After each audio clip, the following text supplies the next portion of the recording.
remember. See you in the future. You mean the past? Exactly. It doesn't matter. It's in the past. Okay. Sherman, set the Wayback Machine for... 1885! 1975. 1984. The latter half of the 20th century. What's that from, the 80s? It's probably in the 70s. Good morning, MegaPodlings. It's Crazy Joe. And Jacob. And it is another Retropodtastic. Last week we did a Retropodtastic on the original Night of the Living Dead. And this week we are back to do another Retropodtastic on the remake, which neither of us had seen before. Neither of us had seen the remake. Now, the original Night of the Living Dead, Jacob had not seen, but I had seen. But now this one we're on even footing. This is new to both of us.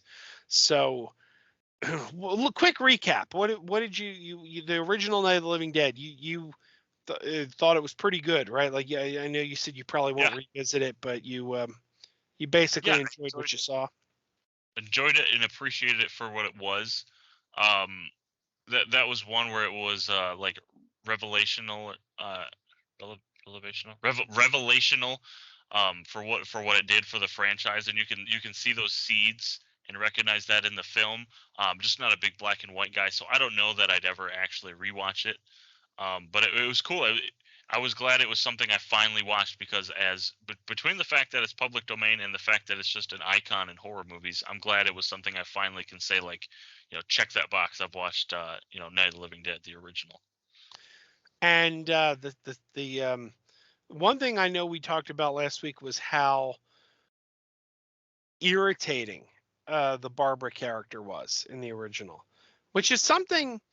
I got to be honest, I never noticed that until our viewing last week. I've seen the original many times, and I never was bothered by Barbara. But then in this rewatch, I'm like, oh my God, Barbara's irritating as hell. So that, I guess, brings us to this remake from 1990, directed by Tom Savini.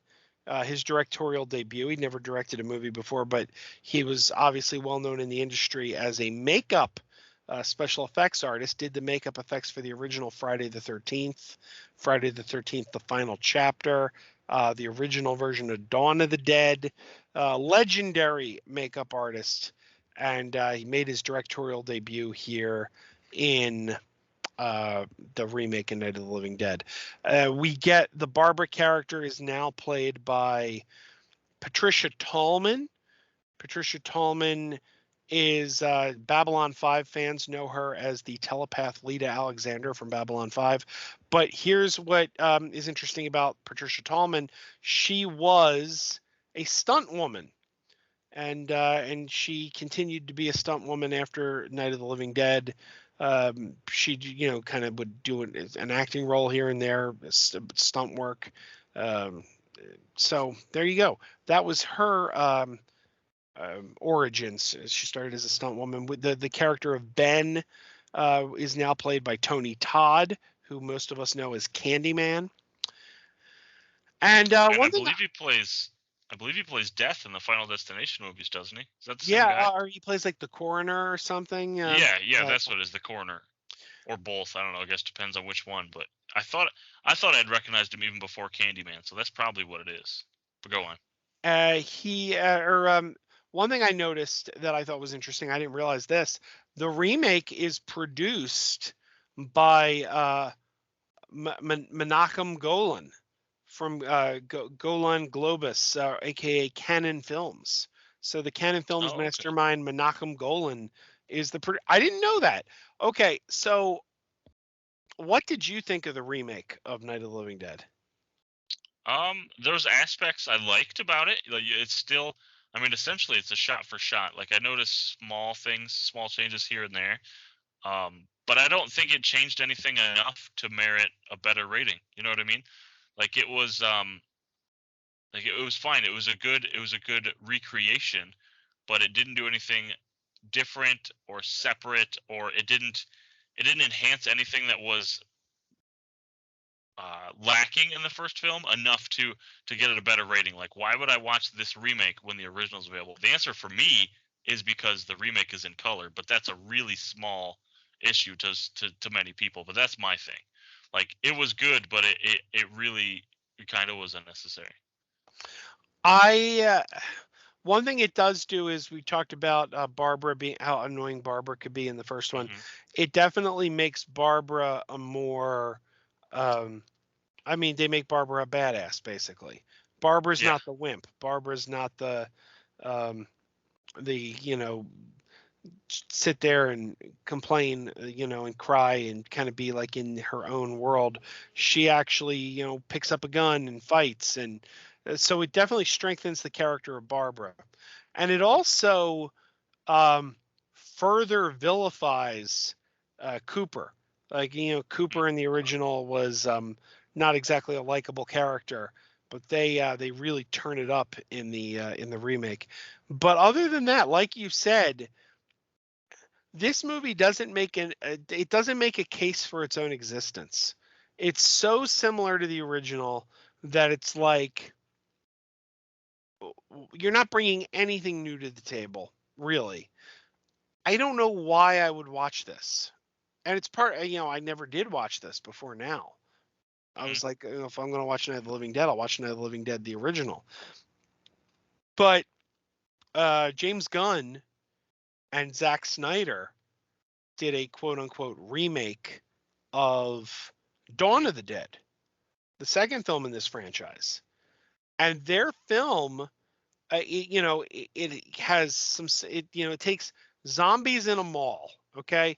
That premise, like if you boil down the premise of the movie to a single sentence, zombies in a mall, it takes that premise and it's like, okay, we're going to go and do our own thing with that premise. But it's not exactly the same. The characters aren't the same. It's a different set of characters in the James Gunn, Zack Snyder version. It's things don't play out exactly the same. So I love both movies. I love the original Dawn of the Dead and I love the Zack Snyder version because it's a significantly different film. This is not a significantly different film from the original Night of the Living Dead. Right. So I can't say I'm crazy for it. Yeah, it reminded me a lot of the Vince Vaughn Psycho movie. I see that. I can see why. Except for I don't recall liking that one. This one, at least I could. This one, I'd say I like this one. Like, it's not. I don't hold anything against it, except it's just like it still comes up short remaking what it's based off of. I'd say it's my second favorite iteration because Night of the Animated Dead is by far my least favorite. And I'll tell you, the Barbara character is only annoying in the original because Barbara's not annoying in the animated or the remake. So Okay. it's just that original actress or those original lines or what have you. But yeah, she is, annoying. I did like the flipping of the final line. Got another one for the fire in the original when they shoot Ben. They think Ben's a zombie and they got another one for the fire. And in this one, it's Cooper that gets shot, and it's very intentional. It's not a case of mistaken identity. It's very intentional. I thought that was kind of cool, and I liked seeing. I liked the new take on Barbara, but yeah, no, I can't. Ultimately, I can't recommend this. It's not a train wreck. It's not like Yeah. it's not like it's a bad movie, but But it's not for you. Yeah, Tom As Savini opposed to a classic. As a first-time director, though, Tom Savini doesn't fall on his face in any way. This is not an embarrassment. No. He does No, fine. if anything, it's just too loyal to the subject material. And I was just gonna. I don't remember. You were talking about something, and I lost my train of thought. But yeah. Oh, I think part of the reason the movie exists is because George Romero, the director of the original, George Romero, was a producer on this version. And George Romero, as we've stated, the original was not. They made a mistake in the trademarking. That's what happened. It was like, I don't know all the particulars, but somehow they made an error in the trademarking of the movie. That's how the movie fell into the public domain. So George Romero's most famous movie, basically he wasn't making any money off it. He wasn't seeing a dime because the movie had fallen into the public domain. And being by producing a remake, it was a way of George Romero getting a payday for Night of the Living Dead. Right. You know, which he should, because that, I mean, we're talking about it still. I mean, it's iconic. Yeah. So I don't know how that works. Obviously, if you buy the Criterion Collection Blu-ray of Night of the Living Dead, he's dead now, obviously, but assuming George Romero was still alive, I don't think George Romero would see a cent from you buying that Criterion disc. If you went out and bought the Blu-ray of the remake, George Romero would probably get some kind of kickback as the producer. Yeah. Royalties and such. So there you go. But no, I'd still recommend this highly above the Night of the Animated Dead, in all honesty. Like, still the second best iteration. I agree. Well, I didn't see Night of the Animated, but You're not missing much.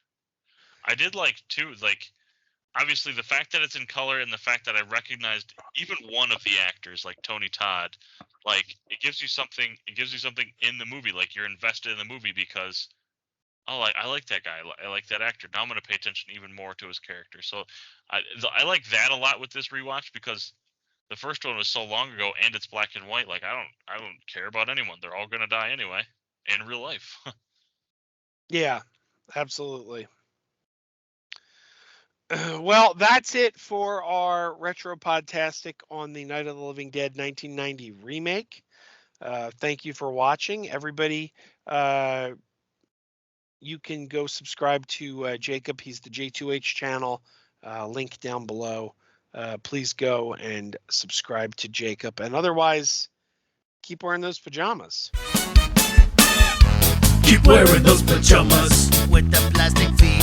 Keep wearing those pajamas. Tell everyone you meet. Keep wearing those pajamas with the back door flap. Keep wearing those pajamas. Don't open it, it's a trap. Oh no, it's a trap. Some people call them bitches, some people call them jammies. They can come embroidered with big money and no whammies. They can have 100 tiny commander Adamas, but no matter how they look, just keep on wearing those pajamas. Keep on wearing those pajamas. Keep wearing those pajamas. And now we're having fun. Keep wearing those pajamas. And now the song is done.